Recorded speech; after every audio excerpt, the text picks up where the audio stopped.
teaches to pray. We have no independent mind. There is only universal mind. We have consciousness in that mind, and we have control over that consciousness. We have control over our own thoughts, and our thoughts fill our consciousness. By analyzing ourselves, we find that we unconsciously separate ourselves into different personalities. Now we should do this work consciously. We should enter into the understanding that the I am power, all power, is given unto us in consciousness, and then join or unify this consciousness with the great Christ mind. Thus, the central idea in this word of affirmation is that we are seeking to understand and to incorporate into our consciousness the Christ mind. As spiritual metaphysicians, we find that the Christ mind is the mind of spirit. In the consciousness of man, it functions as two states of consciousness, one in the flesh, the other in the spirit. But the mind of the spirit is the source of all. We can see the power of ideas to bless or to curse. We see that he who uses his mind to curse gets a curse in return. What you put out is what you get back. What you receive, what you sow. While the mind that blesses receives blessings in return. If we study our mind, we find that it's radiating energy constantly, and that whatever we send out comes back. This is a true of the mind of man, and we see it in evidence everywhere, not only individually, but collectively.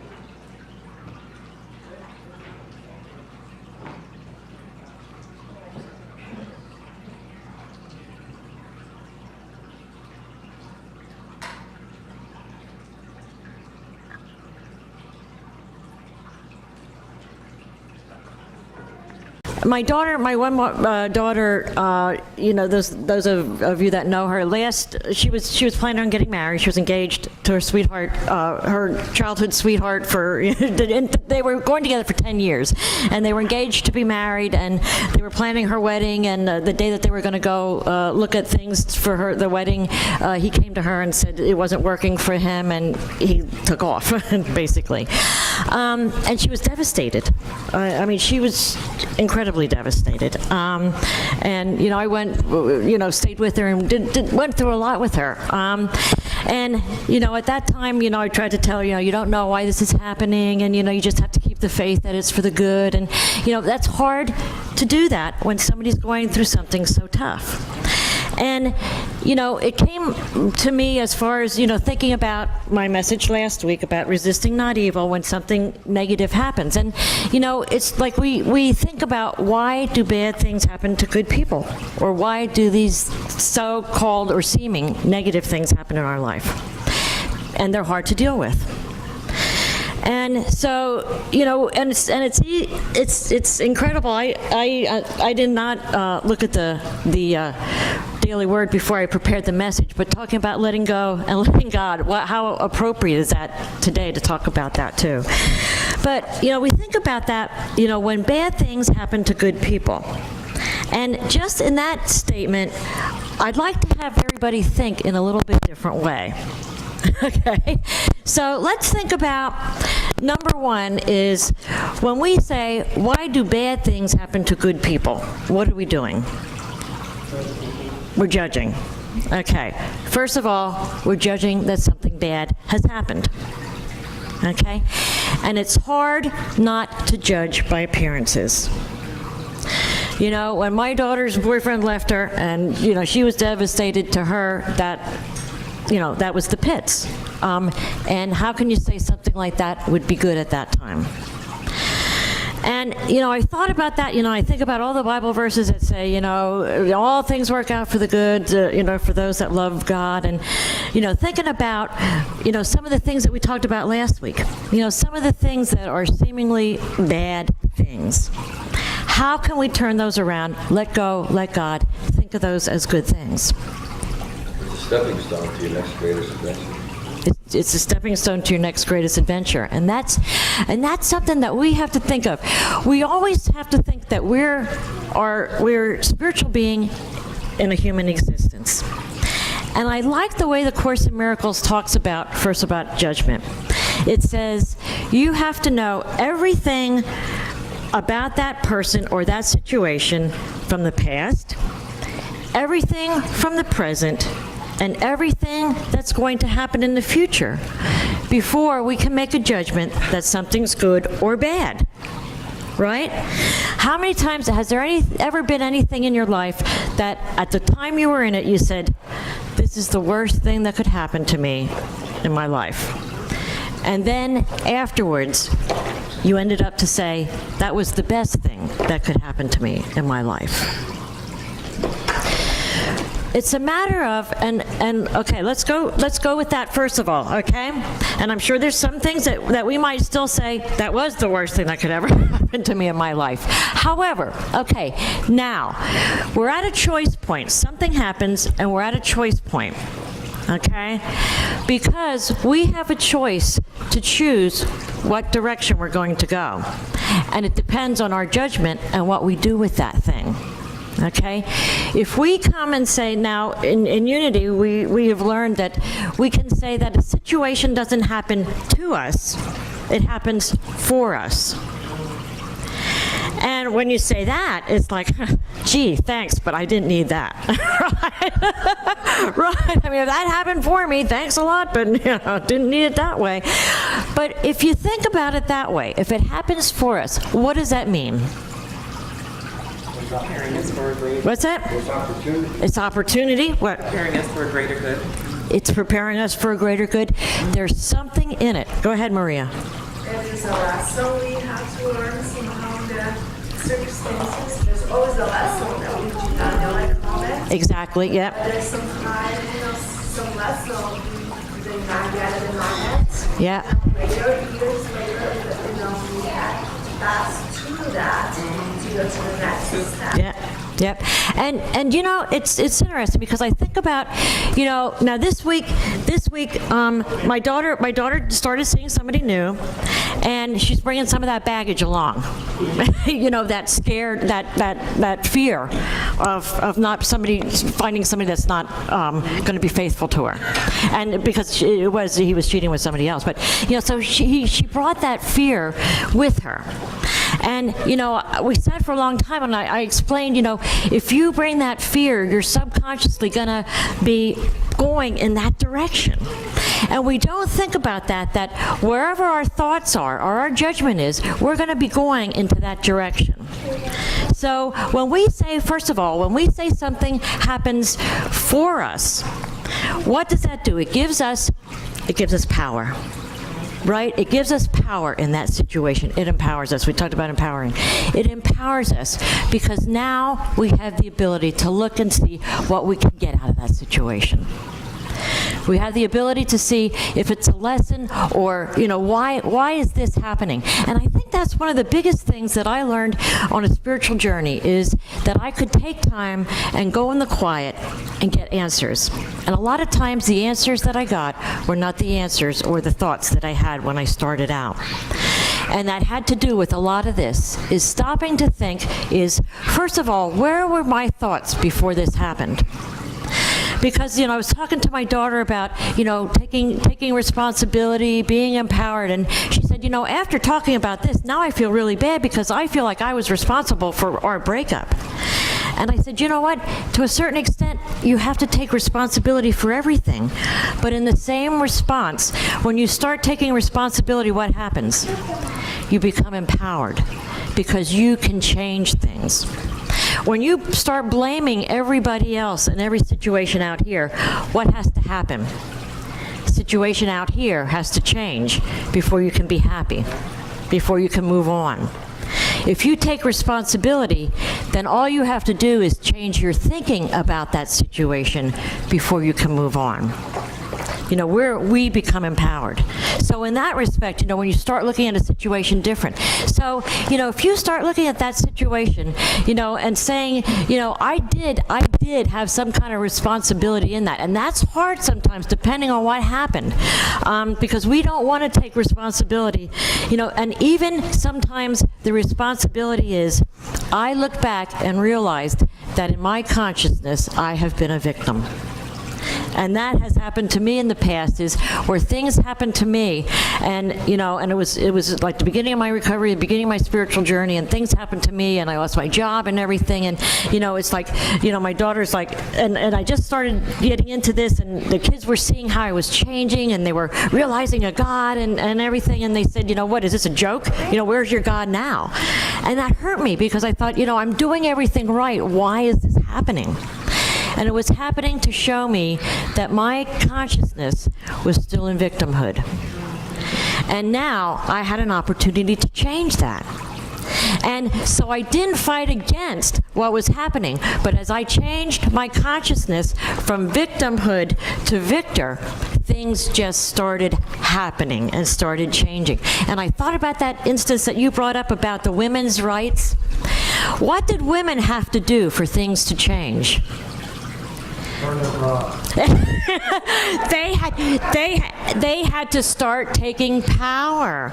They had to change in their consciousness their beliefs about themselves. And in doing that, they became empowered. Yes, you were saying that they made a comment, where's your God now? They're thinking God is outside of them. Exactly, yeah.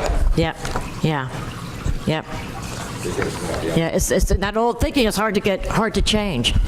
So if we think, if we think about, some of those statements in a whole different way, we can start looking at situations that are very painful, very hurtful, things that we say, why did this happen? How could this happen to me? How could this happen in the world? How could this happen in society? And start looking at a whole different thing. It's about your daughter. Maybe she was fearful that her boyfriend's going to cheat on her. That's what brought it up. Oh, yeah.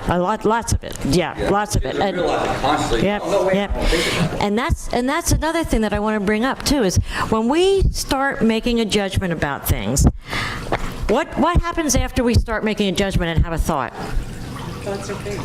Thoughts are things. Action comes from it. So if we judge something as bad, what happens from there? Our actions, self-fulfilling prophecy. Somebody loses a job. Two people lose a job. The one person says, oh my God, this is horrible. I'm going to end up losing my house. I won't be able to get another job. I'm old. I'm this, I'm that, And the other person says, wow, what an opportunity. This finally gives me the chance to do what I want to do. I can create my own business. So what are those two people going to do? This person is going to go out to look for a job. They're not going to see a job because they're going to be focused on no jobs to be had, right? And then all of a sudden they don't see it, like the gorilla, right? They're not going to see it. Then when they do have an interview, they're going to sit in that interview, and that negativity is going to come through to an employer, and they're not going to get the job. So all of those thoughts have created now their reality, which is a self-fulfilling prophecy. However, that person that has taken that situation and judged it in a positive way, what are they going to do? They're going to do what they want to do. They're going to be excited. They're going to go out. They're going to start their business or whatever with a positive attitude. So they're at a choice point. They're at a choice point. And the way things are closing down, the way people are losing their jobs, it's easy to say, how could that happen to them? How could that happen to that family? How could that happen? However, it's a matter of we're making that judgment, number one, that it's bad, a bad thing. And then they're at the choice point, or when stuff happens to us, we become at that choice point. And it's interesting, 12-step programs in recovery, they have this thing that says, God did for me what I could not do for myself.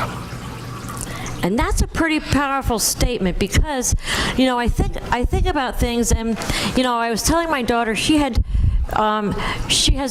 dreams of changing the world. She just graduated college and wants to go out there and do something good. And have to be honest. I said to her, I think the universe was saying, I hear you, but it ain't gonna happen with him. So in a way, there's something good to be had there also.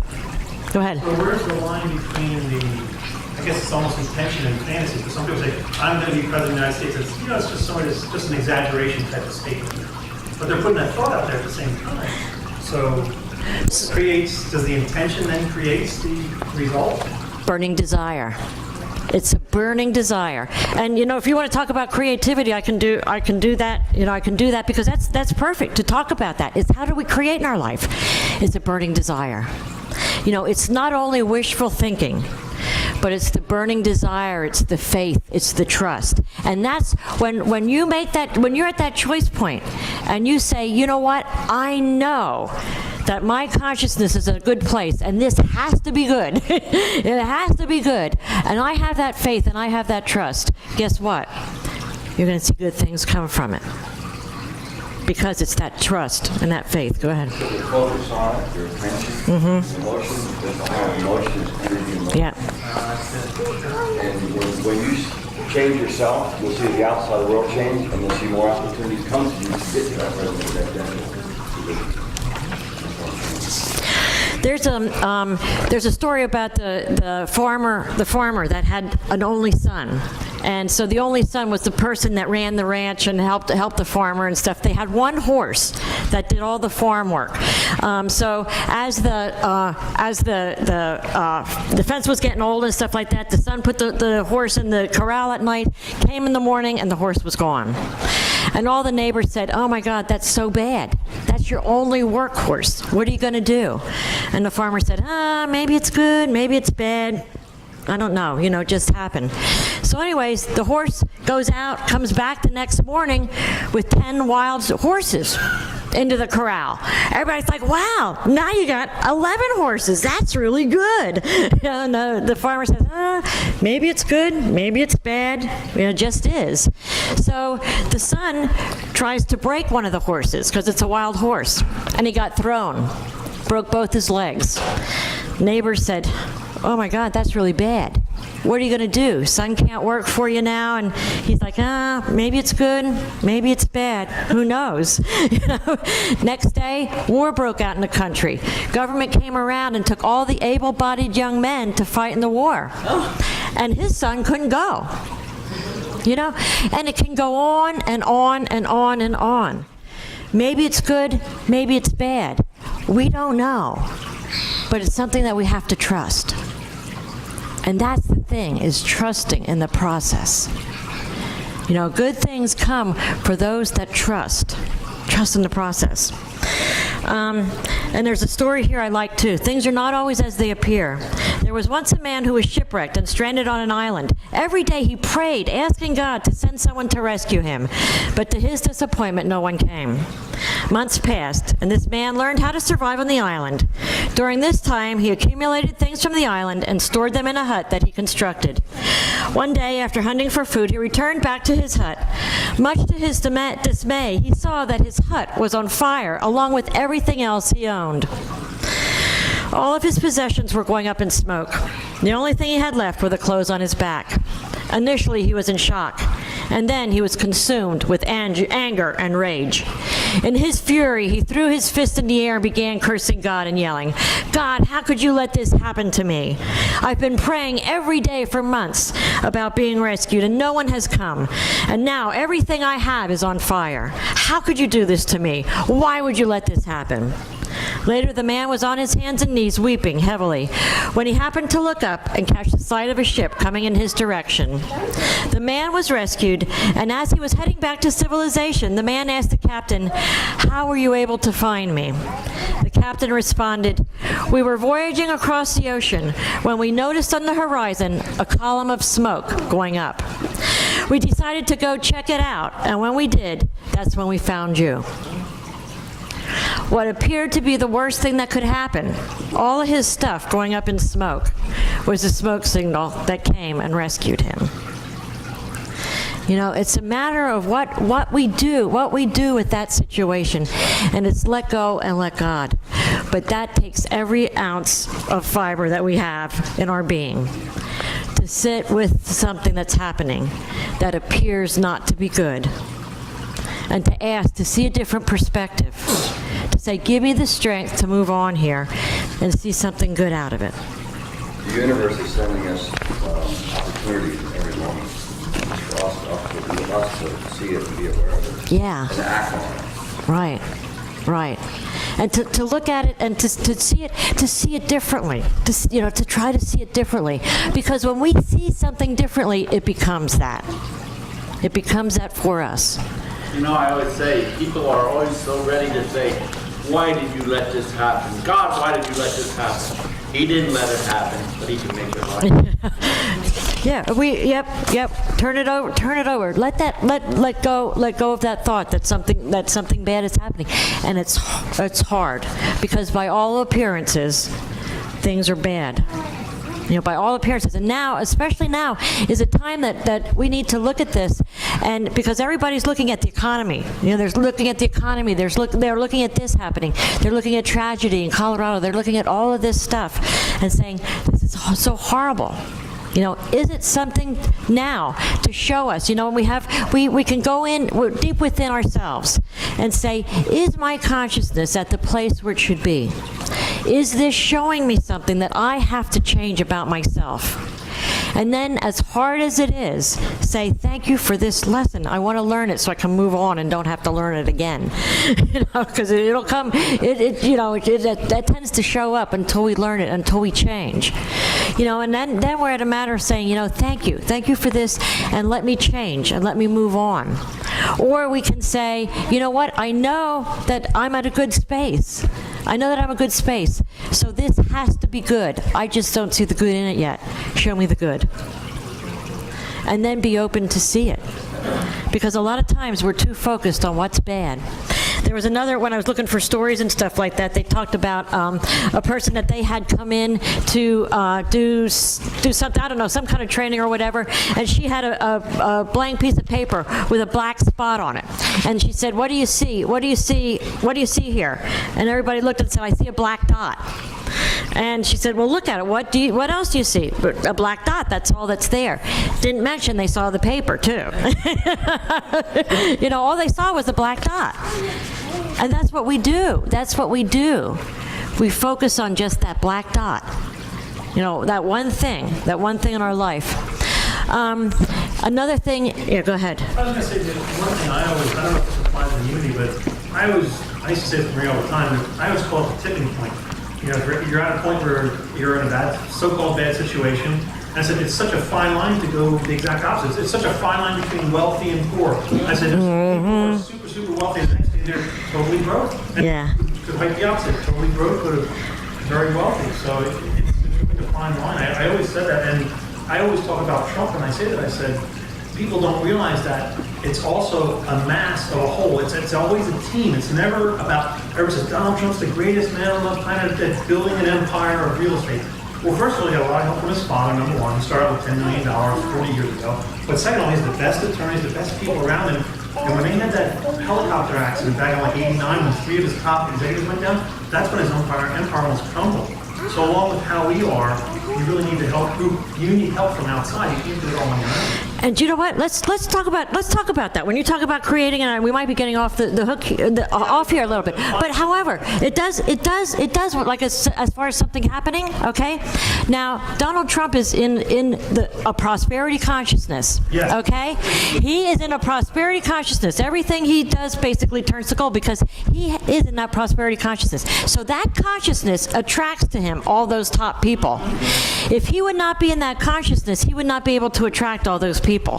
So all of those people now are he has attracted. They're doing well for him. Now something has happened that his top executives have left. What comes in? Fear.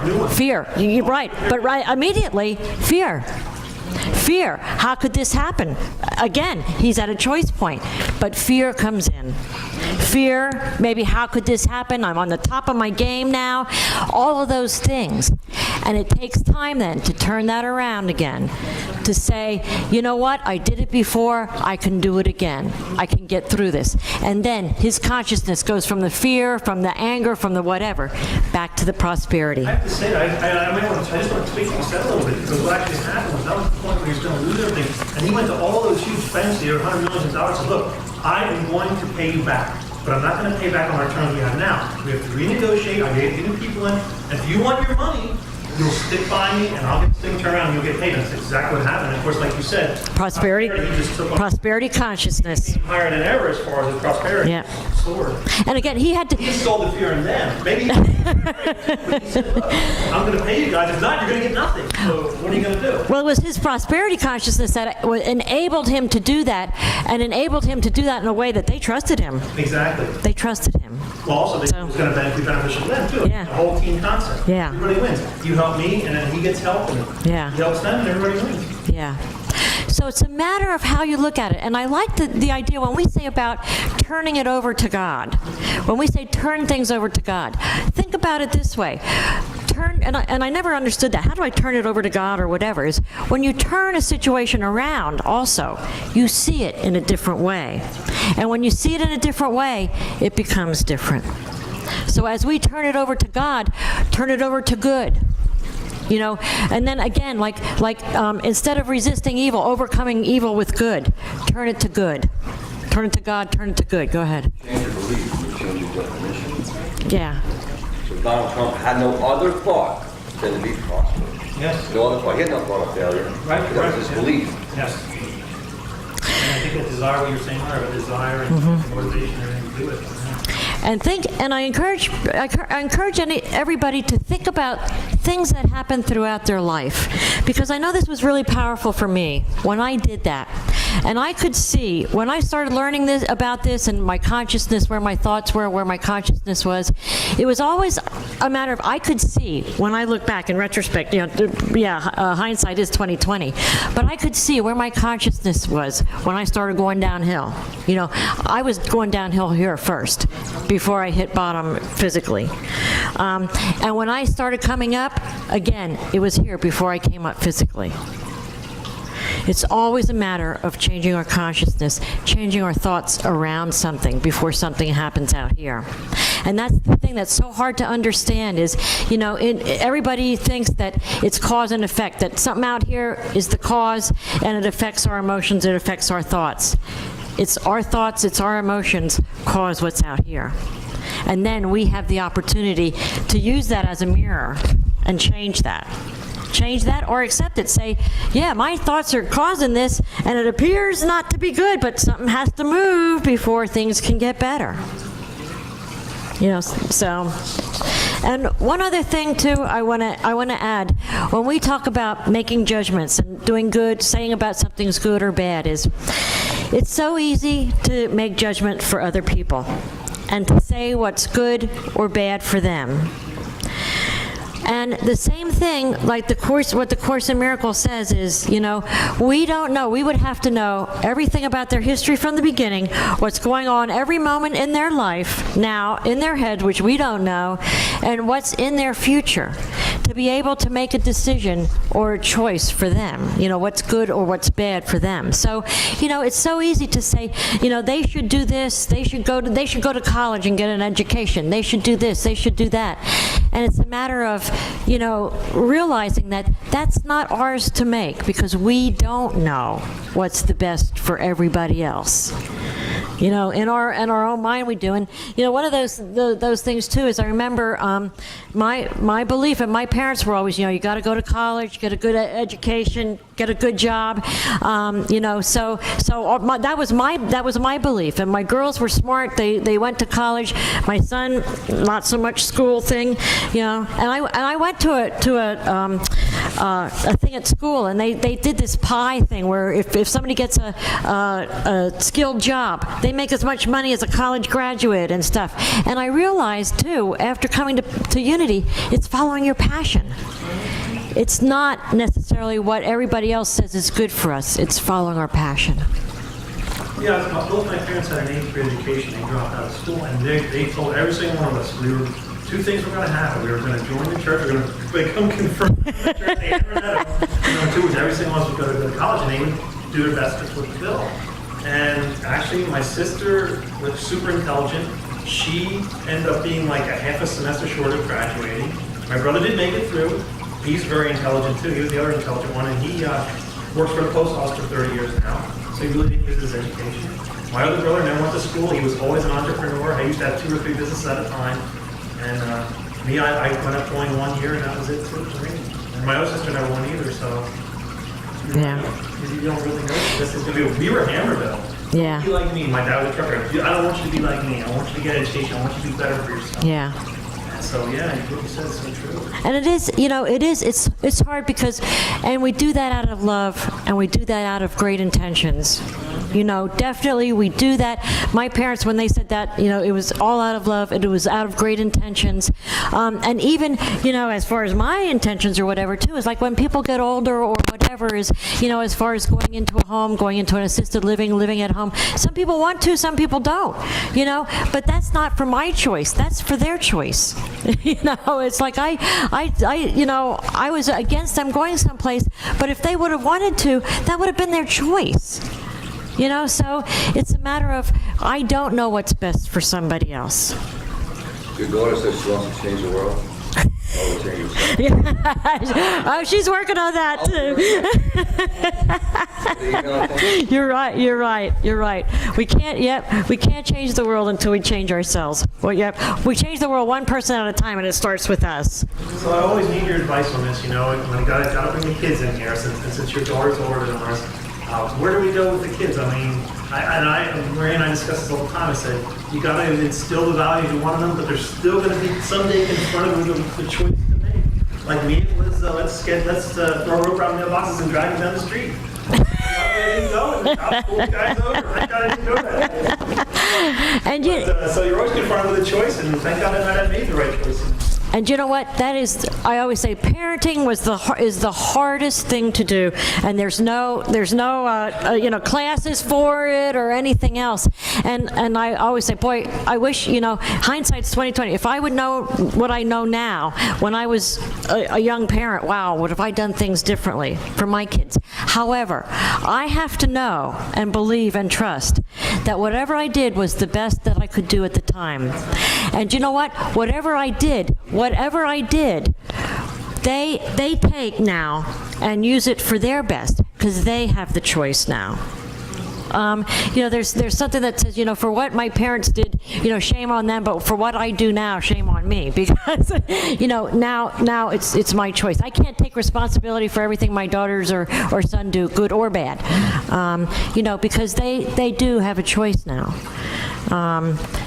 So it's a matter of going with your gut, going within and asking, because parenting skills are different, and especially like unity thought might be different than other thought, and stuff like that. And you just have to trust that if you're as long as we feel connected, our instincts are there. We're going to get that message. Is Charlie Kirsch a member of the Spiritual Song? I don't know if he's an actual member. He's a member of the thought. He's a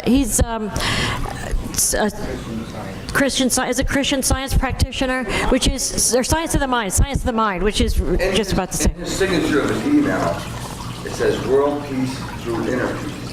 Mm-hmm. Yeah. That's him. Yeah.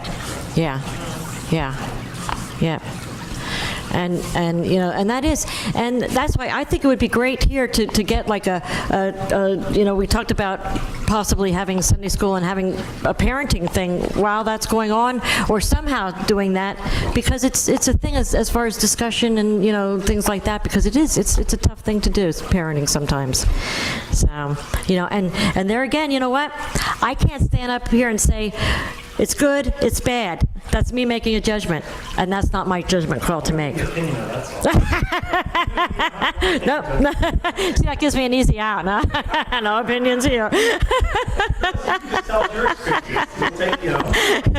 You can learn, and that's it. You can learn from my experiences. And it's funny because I know my oldest daughter, kids are smart. My oldest daughter, I'd say to her, we're telling you what we did wrong, her dad and I, what we did wrong so that you don't have to do the same thing. And then she said, well, how can I teach my kids if I don't experience it, though? Okay, pretty smart. Yeah. Why we always say that? We don't want them to go through what we went through, right? Because it's hurt so much. Their first ever single thing, their first thing ever hurts. And then I just want to tell you cannot do that, or if you do that, that's the results you're gonna get it. But really, how is gonna know if I don't let her, if I want to just protect him, I don't let her go. But at the same time, I want to let him go, and if he does things that he should not be doing, and then I get more upset because I am responsible for And you know, that's one of the hardest things. what's hard for me. Yep, it's one of the hardest things when you love somebody that much as a parent. You know, to love that you know, love kids as a parent that much, and not, it's hard to let go. It's hard to let go. And there's a few things that are coming to my mind is, you know, little sayings that kind of come to my mind is, God doesn't have any grandchildren. Meaning, everybody is connected in their own way. So they have their own choices, they have their own path to grow, you know, that kind of thing. And it's great to want to protect them, to protect people. And that's why I say we don't know sometimes what's best for them, because they have their own path to travel. And I'm sure, you know, we take custodial, we're like, you know, we take responsibility and custody. However, really, in the whole scheme is we are here to bring the children onto the earth or whatever, and then they're here to do their own spiritual path. You know, they choose that path. They're there to do it. And a lot of times we think that we have an effect on them, but we really don't in that way, because they have their own connection. You know, they have that path. They have that path. You know, I know. You know, I grew up in a great family. You know, a great family. I ended up to be a drug addict. So, you know, that it wasn't my parents. I can't blame it. It was a choice. It wasn't my parents. Yeah. So. One thing I wanted to say along with what you were talking about the thought process. When I was always a kid growing up, I always used to think, I always have some money. I always have money. I'm a lucky guy, you know. I always have work, and I always work. And my friends, we'd go somewhere, they never have money. You know, back then when we were kids, you know, pizzas were 2 for $5, 15, 16 years old. So I was ended up paying for the pizza because my friends didn't have no money. But I always found all through my life, my wallet is never empty. Not that it's full, but if I need, you know, whatever, $5 or $10, it's always there for me. But there's an interesting thing Sue said. When we came over here to do the church to clean up and do the mulching, you know, I didn't have a key. She says, oh, if you need to get in the church for water or something, you know, we'll leave it unlocked. And I'm like, oh, man. I said, I don't think I'm going to get there till like 11 o'clock. Someone's going to go over at 8 o'clock unlocked. I said, 3 hours unlocked. And I'm like scratching my head. And I was born and raised in the country. We were never worried about anybody coming. You know, we were on 38 or so. They came, they couldn't even find the house. But, I'm like, and I said, I don't understand. So I said, no, why don't you just lock the door? I said, we'll just go down to the Burger King if we need to wash our hands or use the bathroom or something. I said, aren't you worried about somebody getting into church and maybe take you? We don't think that way here. I'm like, wow, what a moment. I'm like, whoa, Yeah. I never thought about that. Because so many people I talk to and think about the parade in Reading are like, oh, I won't go into Reading. So I don't want to go into Reading. You know, don't you see the news? And I started thinking about that, and what she said to me, I wish she was here today to hear this, because that made such an impact on me. I always believe that, you know, thoughts do create. I always be a positive person. Yeah. And it's amazing though when she said to me, she really taught me, gave me a lesson to think, wow, I gotta start doing that stuff Yeah. like that. And it is incredible what our thoughts, what our fear do. Those people that are afraid to walk in Reading, they'll be walking there and they'll show that fear, and they're going to be the mark that says, okay, pick this one here. But it's incredible what our self-fulfilling prophecy. It really, really is. And when you start thinking of that way in each aspect of your life and stuff, it's incredible. And your prosperity consciousness, there again, that's something that you can look at from young on. You always had the money, so it wasn't an issue for you. So you continue to always have that, you know, it's always in there, whatever you need. And unfortunately, my thought must have been I always ended up paying for the pizza, but the good news is everybody would pay me back. Yeah. So this was incredible. I like this. Even though we don't have a whole, even though we're not in the Sovereign Center Hall here, we have a great group, and I think this was really great today. So, are there any comments or anything we are getting? On children and Kath, I was listening to you, and I look at, even as I look at my 2 children, 2 totally different individuals. One just absolutely wants to make sure everybody's well taken care of. The other really doesn't care and wants to make sure that he gets it his way. But the path that they take determine where their ultimate life becomes. The path that we take allows us to be able to empower others through our journey. And so each child could go through so many different things to come to what it is that they're here to create. Yeah. Yeah. And look at, they're both, and I talk about that too with my kids, they're all totally different. And they grew up in the same household. So it almost, shows that, we might have we might have an effect to some extent, but then they have the choice. And they change down the road. Yeah. Yep. Exactly. Little tyrants when Yeah. creatures when they Yeah. never know. Yeah. Yep. They And that. encounter things in life that change their perspective. And that's, sometimes we just have to let them encounter that, because they need to encounter that to become who they need to become. And also they'll grow that way too. If we keep harboring over them and gotta walk them through life, they're gonna be there till they're 45. Yeah. I'm ready to cut them loose now. Yeah.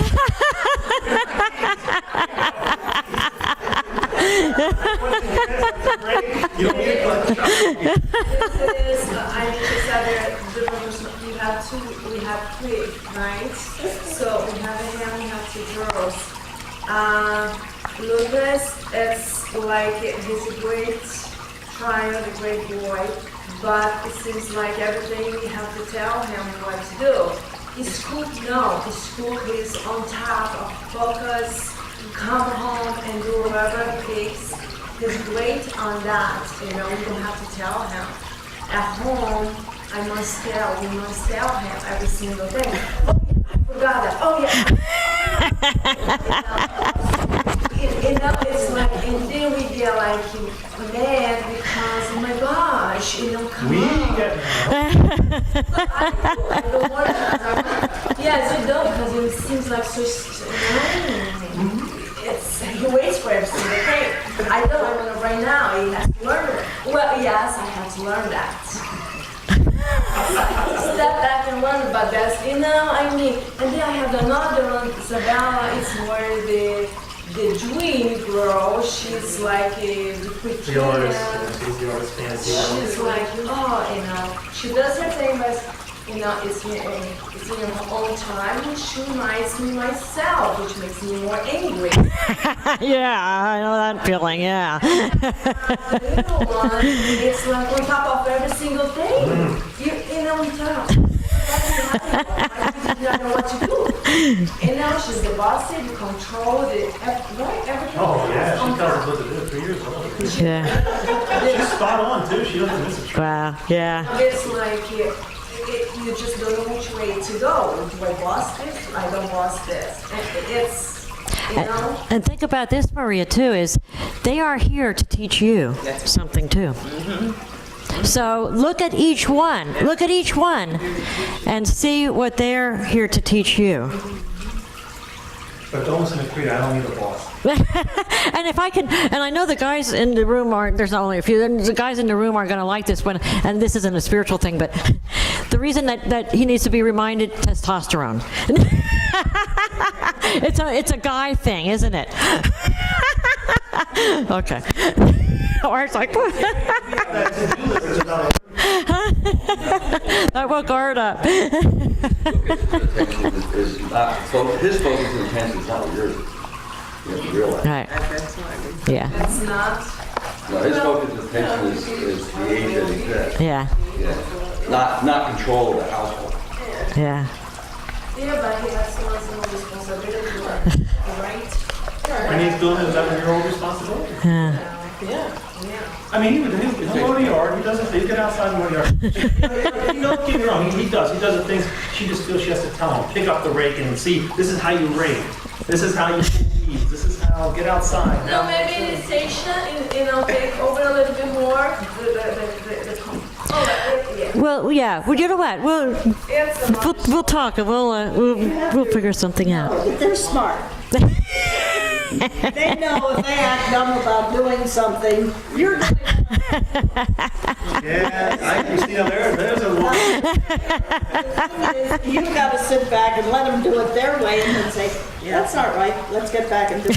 In matters of principles, I think, in matters of principles, we can stay firm, but then the flexibility around everything else makes the difference. There you go, yeah, yeah, that's a good point, a very good point. Older, they want to negotiate who's doing Yeah. They negotiate, they switch tours. Yeah, very good point, Melva, very good How to point. get out of it. Yeah. Than if they just did it and got it over. Diane, I'm not a parent, but I think that's a mother thing, because I'm 56 and my mom still tells me. That way, that's just a mother thing. That's just a mom. That's a mom thing. Okay, tell me, because we have this kind of, I'm sorry, I have to say this, okay? Yeah, she needs to get off her chest. Because, yes, I am person that takes, I mean, if something happens, it bothers me very hard, and now it's like a little thing makes me, if he's not doing the right thing, it's because my fault, maybe because I am beyond the and not teaching him the right thing, and then I get like, overwhelming with every single thing. Yeah, 11:30 and last night. I speed it up with my voice, I said, but and him, why you get on this and so, learn you upset so much, he wants me to relax. How can you relax? I'm responsible for this person. Yeah, 11:30 tonight, we'll deal with it at 7 o'clock next Well, morning. you started. where's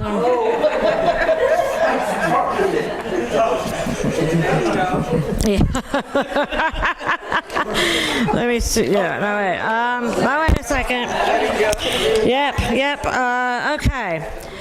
I relax, let go, and open myself to unlimited possibilities. Let go, let God.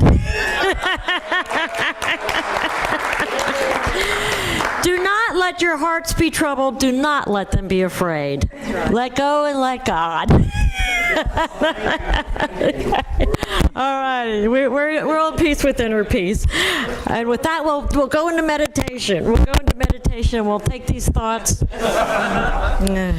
And that you don't have, you're going to play, right? Okay.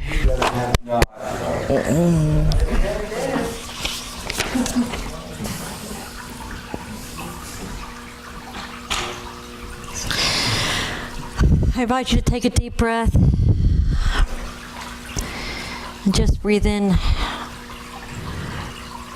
into your mind all the ideas, all the thoughts, all the things that we've shared here today. All the different ways to think of things. And I want you to go deep into that quiet place in your heart where you hold that intuition, that dialogue with your higher power. That dialogue with the energy of all that is. That dialogue with God.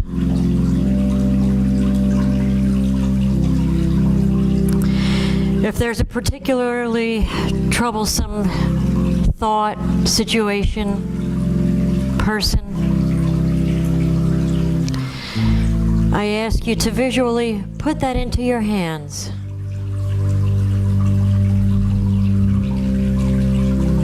And bring it into your heart. And as you hold that in your heart, let go and let God.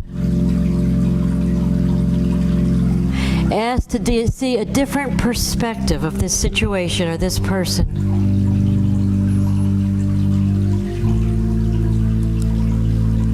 Ask to be shown the lesson if there's a lesson to be learned.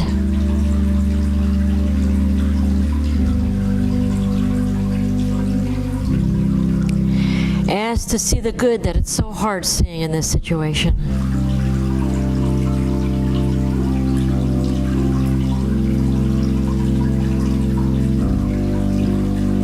Take time and give gratitude for the teachers in your life that have come to help you grow.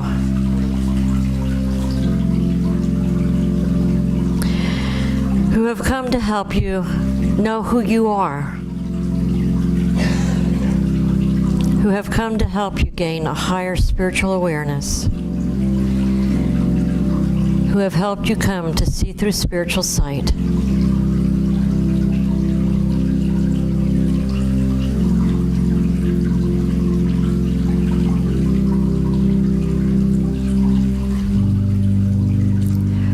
As you ask those questions, just take time to sit quietly.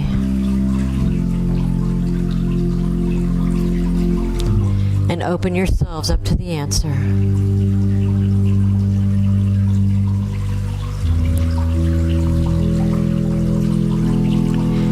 An answer might not come right now while you're sitting, but affirm that you continue to stay open, and you'll see that answer throughout your life.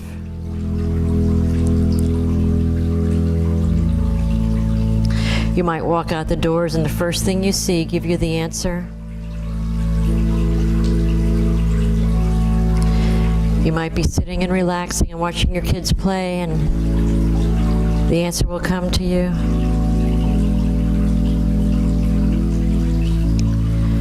But just know that all answers that we have are already inside. All we need to do is ask and to be open to the answer, and that will be given.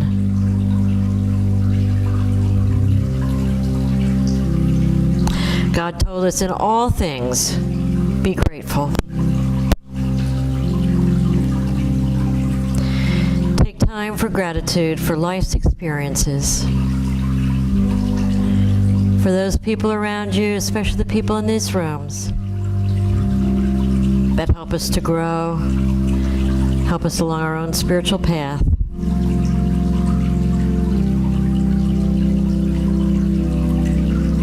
As you sit in that gratitude, know also the faith that all things do work out for good. For those who love life, for those who love God. Be open to accept the good into your life.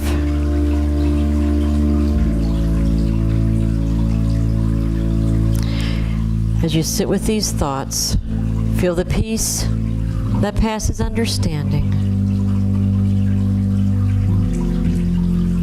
And I invite you to bring this inner peace back into this room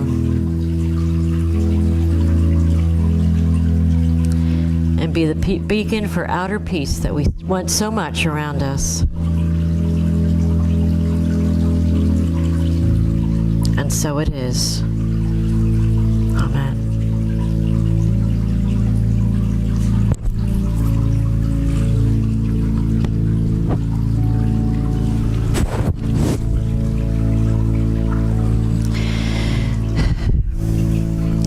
As you feel comfortable, you can open your eyes and return back into the room.